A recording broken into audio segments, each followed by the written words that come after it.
마태복음 9장 27절에서 34절 말씀 우리 다 같이 함께 합독하시겠습니다. 예수께서 거기에서 떠나가실새 두 맹인이 따라오며 소리지르 이르되 다윗의 자손이여 우리를 불쌍히 여기소서 하더니 예수께서 집에 들어가심에 맹인들이 그에게 나아오거늘 예수께서 이르시되 내가 능히 이 일 할 줄을 믿느냐 대답하되 주여 그러하오이다 하니 이에 예수께서 그들의 눈을 만지시며 이르시되 너희 믿음대로 되라 하시니 그 눈들이 밝아진지라. 예수께서 엄히 경고하시되 삼가 아무에게도 알리지 말라 하셨으나 그들이 나가서 예수의 소문을 그 온 땅에 퍼뜨리니라. 그들이 나갈 때에 귀신 들려 말 못하는 사람을 예수께 데려오니 귀신이 쫓겨나고 말 못하는 사람이 말하거늘 무리가 놀랍게 여겨 이르되 이스라엘 가운데서 이런 일을 본 적이 없다 하고 바리새인들이 이르되 그가 귀신의 왕을 의지하여 귀신을 쫓아낸다 하더라. 아멘. 거룩한 주의 이 새벽 오늘도 주님의 전에 모인 우리 성도님들과 또 영상을 통해 예배 드리시는 우리 성도님 삶 가운데 하나님의 귀한 은혜와 사랑이 함께 하시길 주님의 이름으로 간절히 축원합니다. 하나님의 아들 예수님이 인간의 몸으로 이 땅에 오셔서 많은 이적과 기사를 베푸셨습니다. 소경이 눈을 뜨고 안진뱅이가 일어나고 또 문둥병자가 치유받는 등 인간의 육적인 회복뿐만 아니라 영적인 회복, 즉 그들에게 구원을 베풀어 주셨습니다. 이것은 단순한 기적이 아닌 병을 고쳤다는 것만이 아닌 전인적인 구원, 완전한 구원이 이루어진 것입니다. 즉 영적인 구원, 영원한 생명을 주셨다는 거죠. 이것이 바로 예수님이 지금까지 행하신 모습이었습니다. 해당장 야이로의 딸과 12해를 혈루증으로 앓던 그 여인을 치유하신 그 사건에 이어 오늘 본문 말씀에서는 두 소경과 귀신 들려 벙어리 된 자를 치유하신 그런 사건을 소개하고 있습니다. 우리 다시 한번 본문 27절 말씀을 우리 함께 읽어보도록 하겠습니다.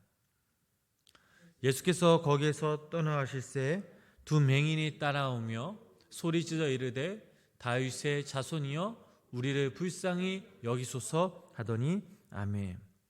지금 두 사람의 맹인이 주님께 고침받고자 나왔습니다. 그런데 이들이 어떻게 예수님께 나와 있는지 모릅니다.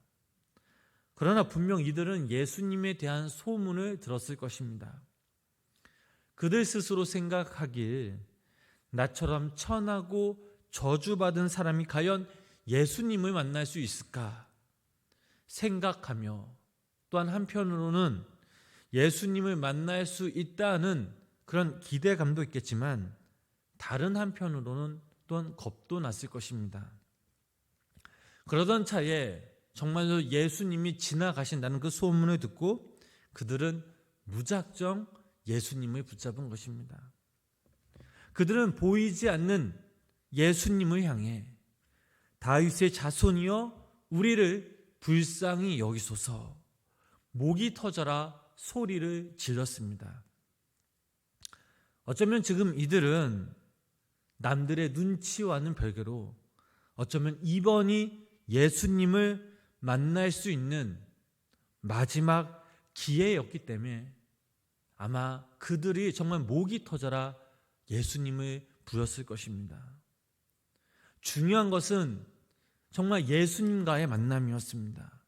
어쩌면 마지막으로 예수님을 향한 절박한 그런 심정이었을 것입니다. 그런데 여기서 우리가 눈여겨볼 그런 대목이 있습니다. 이들의 입에서 예수님을 다윗의 자손이라고 고백한 것입니다. 이렇게 고백한 경우는 이 두 맹인이 첫 번째였습니다. 이 맹인들은 그리스도를 하나님이 보내신 만왕의 왕으로 알아보았던 것입니다.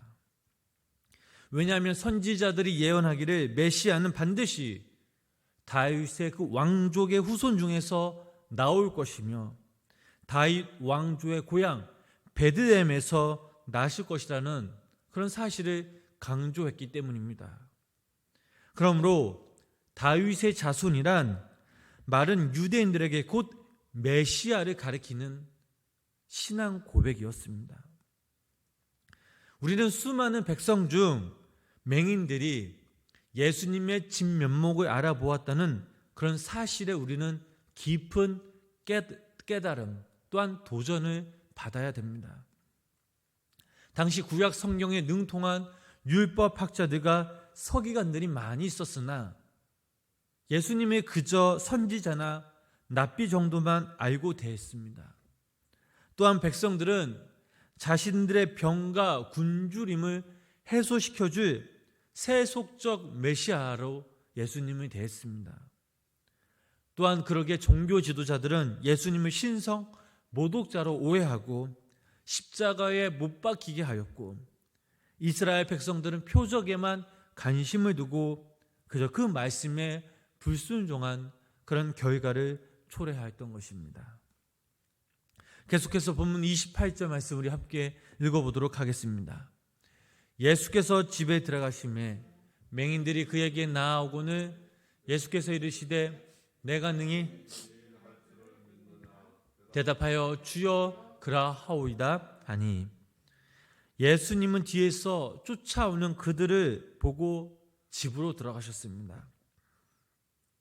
그런데 예수님은 집으로 들어가셔서 그렇게 간절하게 애원하는 그들에게 내가 능히 이 일을 할 줄 믿느냐라고 말씀하셨습니다. 즉 그들의 믿음을 테스트하신 거죠. 여기서 예수님의 두 가지 태도를 우리는 발견할 수 있습니다. 첫 번째, 사람의 겉모습을 보시지 않고 그들의 중심을 보시는 것입니다. 그들의 신분은 천하고 보잘것없는 그런 맹인이었습니다. 만약 예수님이 겉모습을 보셨다면 그들을 분명 거절하셨겠죠. 그러나 예수님은 그들의 간절한 마음, 소망을 가지고 나온 그들의 순수한 마음, 즉 그들의 중심을 보신 것입니다. 두 번째로 예수님은 그들에게 아무것도 요구하지 않으셨습니다. 우리들에게도 마찬가지입니다. 그러나 단 한 가지 조건을 말씀하셨는데 그것은 바로 믿음이었습니다. 이 믿음은 하나님께 나아갈 수 있는 유일한 길이기 때문입니다. 맹인들에게도 똑같이 이 믿음을 요구하고 계십니다. 과연 내가 너희들의 눈을 고칠 수 있을 것으로 믿느냐라고 대묻고 계십니다. 즉 그들의 믿음을 요구하시는 거죠. 이것이 바로 믿음의 본질입니다. 믿음이 구원은 아닙니다. 그러나 이 믿음이 구원을 얻을 수 있는 유일한 통로임을 성도님들 기억하시기를 바랍니다. 우리들에게도 마찬가지입니다. 우리들에게도 순수하고 진실한 마음, 어린아이와 같은 그 믿음을 우리들에게 늘 요구하고 계십니다. 예수님이 질문이 끝나자마자 그들이 어떻게 대답하였습니까? 주여 그러하오이다 하니 이들은 보잘것없는 연약한 자신들을 오직 고칠 수 있는 분을 바로 예수님을 믿고 담대하게 그 주님의 은혜의 보좌 앞에 나아갑니다. 그러자 예수님이 어떻게 말씀하십니까? 본문 29절 말씀 우리 함께 읽어보겠습니다. 이에 예수께서 그들의 눈을 만지시며 이르시되 너희 믿음대로 되라 하시니 예수님께서 두 맹인의 눈을 치유하시는 그런 장면이 나옵니다. 두 맹인의 믿음을 확인한 예수님은 이들의 눈에 손을 대시며 너희 믿음대로 되라고 말씀하심으로 그들을 고쳐주셨습니다. 성도 여러분, 그렇다면 우리의 삶에는 왜 이런 기적이 일어나지 않을까요? 하나님이 인색해서 안 들어주시는 것이 아닙니다. 바람에 밀려도 요동하지 않는 그 믿음이 바로 우리 가운데 없기 때문입니다. 우리의 삶에 기적이 안 일어나는 이유는 우리의 마음이 교만하고 또 무엇보다 우리가 하나님을 신뢰하지 못하기 때문입니다. 순수하지 못하고 의심으로 가득 차 있기에 하나님의 능력을 덧입지 못하고 하나님의 기적을 우리는 체험하지 못하고 있습니다. 성도 여러분, 이 믿음이 기적을 일으킵니다. 믿음은 하나님 앞에서 우리들이 갖는 그런 태도입니다. 능력은 인간의 믿음에서 나오는 것이 아니라 오직 하나님께로부터 나옵니다. 그러나 그 능력은 나의 믿음이라고 하는 통로를 통해서 나옵니다. 하나님이 우리에게 오실 수 있도록 우리가 전심으로 주님께 나아갈 때에, 또한 우리가 하나님을 향한 간절한 마음이 우리 가운데 있을 때에 하나님께서는 우리의 중심을 보시며 우리의 마음을 위로하여 주시고 우리의 상황 가운데 늘 개입하여 주셔서 우리가 이 땅에서 하나님의 자녀로 살아갈 수 있도록 친히 인도하시는 그 사실을 우리는 기억해야 될 줄 믿습니다. 계속해서 본문 32절 말씀 우리 함께 읽어보도록 하겠습니다. 그들이 나갈 때에 귀신 들려 말 못하는 사람을 예수께 데려오니, 자, 이번 상황은 또한 다른 상황입니다. 이 사람은 말도 못하고 듣지도 못합니다. 그런데 자연적인 원인으로 말도 못하고 듣지도 못하는 것이 아니라 귀신에 억압되었기 때문입니다. 어떻게 보면 지금 이 사람은 귀신에 들려 인생의 반을 잃고 있는 사람입니다. 그런데 여기서 우리는 맹인과 귀신 들려 말 못하는 그런 사람의 차이점이 있습니다. 맹인은 스스로 예수님을 찾아왔지만 이 귀신 들린 이 벙어리는 다른 사람에 의해 끌려왔다라는 것이죠. 중요한 것은 예수님께 찾아온 모든 사람들, 즉 하나님께서 친히 반겨주시고 무엇보다 그들의 심정을 누구보다 더 잘 아셨다는 사실입니다. 벙어리 된 자가 예수님께 찾아왔을 때 예수님은 아무런 말씀하지 않으시고 그저 그 사람에게서 귀신을 쫓아내어 주셨습니다. 그리고 그 귀신이 떠나갔습니다. 그 입과 귀를 막고 있던 귀신이 떠나가는 그 순간 입이 트이고 귀가 열린 것입니다. 예수님의 능력에 많은 사람들이 어떤 반응을 보였습니까? 먼저 맹인된 자 그 반응을 보면 본문 30절, 31절 그 말씀이 나옵니다. 그 말씀을 우리 함께 본문 말씀 읽어보도록 하겠습니다. 그 눈들이 밝아진지라 예수께서 엄히 경고하시되 삼가 아무에게도 알지 말라 하셨으나 그들이 나가서 예수의 소문을 그 온 땅에 퍼뜨리니라. 아멘. 예수님께서 그의 눈을 뜨고 너무나 좋아하고 감격하시는 모습을 보고 삼가 아무에게도 알리지 말라라고 말씀하셨으나 그들은 나가서 예수님의 그 소문을 온 땅에 전파하였습니다. 예수님은 두 가지 이유 때문에 사람들에게 말하지 말라고 하셨을 것입니다. 첫 번째, 아직 때가 이르지 않았기 때문에 너무 서둘러서 말하는 것을 금하셨고, 두 번째, 복음의 말씀이 생략한 채 기적만 전달하는 것을 원치 않으셨기 때문입니다. 예수님을 믿는다는 것이 병 고치는 것으로 오해할 수 있기 때문입니다. 그러나 눈과 귀가 열린 이 사람들은 가만히 앉아 있을 수 없었습니다. 가는 곳곳마다 외치기 시작하였습니다. 어찌 보면 당연히 이해가 되는 대목입니다. 귀신 들린 벙어리인 이 경우 그 자도 매우 놀랍게 여겼다라고 하였습니다. 이것이 바로 주님의 능력, 복음의 능력입니다. 복음의 능력이 우리를 놀라게 하며 복음의 능력이 우리를 변화시키며 우리의 입을 열게 하며 우리의 몸을 움직이게 합니다. 예수님을 믿는 사람들, 그 사람들은 매일매일 새로운 삶, 기적의 삶을 우리는 살아가는 것을 깨달아야 합니다. 예수님께서 우리에게 아침을 주시고 일용할 양식을 주시고 오늘 내가 하나님의 은혜로 하루를 살았다는 이것을 고백하며 나아갈 때 이것이 진정 그리스도인의 삶의 모습이라는 것입니다.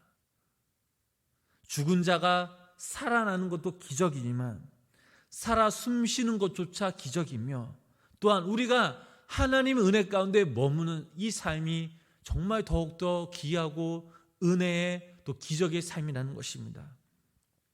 이렇게 우리가 예수님을 영접하면 모든 것이 은혜요 기적이라는 것이죠. 이렇게 놀랍게 여기는 그런 사람들도 있는 반면에 반대로 기적을 실제로 목격하면서도 인정하지 않으려는 그런 사람들이 있는데 바로 그들은 바리새인들이었습니다. 본문 34절 말씀 우리 함께 읽어보겠습니다. 바리새인들은 이르되 그가 귀신의 왕을 의지하여 귀신을 쫓아낸다 하더라. 아멘. 기적은 분명 일어났는데 그런데 이것이 좋으면서도 한편으로는 너무 싫은 것입니다. 믿지 않으려는 태도를 가진 사람에게는 이러한 기적도 또 의미가 없고 또한 그들에게는 더더욱 일어나지 않습니다. 바리새인들이 말하기에 귀신의 힘으로 귀신을 쫓는 것이라고 하였습니다. 하나님이 하셨어도 인정하지 않으려고 하는 것입니다. 성도님 여러분, 저희가 읽은 이 마태복음 9장에서는 당연히 당신이 구약에서 예언한 그 기다리던 메시아라는 증표를 친히 밝히 보여주셨습니다. 제사함을 통해서 각종 환자들을 치유하셨고 또한 죽은 자를 살리신 분, 또 주님께서 자신의 정체를 밝히셨고 그 결과 그를 메시아로 믿고 따르는 성도들이 생기기 시작한 반면 반대로 대적자들의 마음은 점점 적대적으로 변해간 그 모습을 우리는 알 수 있습니다. 무엇보다 중요한 사실 하나는 이들 스스로 혹은 누군가의 도움으로 예수님 앞에 갈급한 심정으로 믿음으로 주님께 나아왔다는 것입니다. 우리들도 이러한 믿음이 있어야 되지 않을까요? 한 가지 우리가 더 생각해 볼 것은 예수님의 이러한 기적 사건을 우리는 영적인 사건으로 우리는 해석할 수 있어야 합니다. 예수님께서 그들을 육적으로 치유하였지만 그들의 영적인 문제까지 해결해 주셨습니다. 그러나 진짜 불쌍한 사람은 기적을 보고 믿지 않은 영적인 맹인 또한 영적인 벙어리인 바리새인들이었습니다. 여기 모인 저희들도 마찬가지입니다.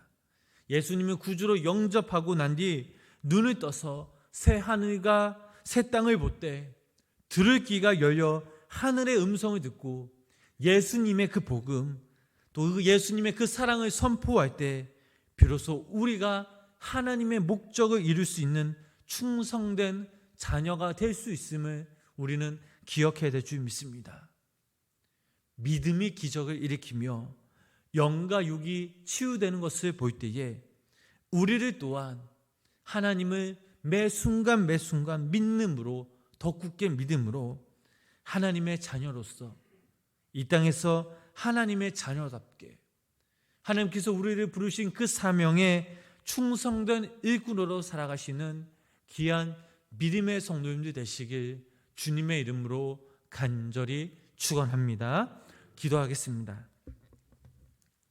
하나님 아버지, 오늘 이 시간 우리의 영적인 눈이 열리고 또 귀가 열려서 또 입이 터지는 충격적인 그 사건이 우리들에게도 임하게 하여 주시옵소서. 늘 하나님의 말씀으로 깨어 살아 숨쉬며 말씀을 통해 주님께 믿음으로 나아가는 하나님의 충성된 믿음의 일꾼으로 살아가게 하여 주시옵소서. 오늘도 거룩한 이 주일날 저희들도 또 온전히 주님 앞에 예배하게 하여 주옵소서. 마음과 정성과 뜻을 다해 온전히 주님 앞에 예배하는 예배자로 서게 하여 주시고 특별히 오늘도 우리가 더욱더 주님 앞에 예배할 때에 하나님께서 그 예배를 통해서 우리의 영과 육이 회복되어지는 놀라운 은혜와 역사를 경험하게 하여 주시옵소서. 또한 이 새벽 주님께 간절히 나와 하나님께 기도하는 그런 성도님들의 그 마음 하나님께서 아시오니 오늘도 이 시간 우리 성도님들의 마음을 위로하여 주시고 붙잡아 주시며 인도하여 주시옵소서. 예수님의 이름으로 간절히 기도드렸습니다. 아멘.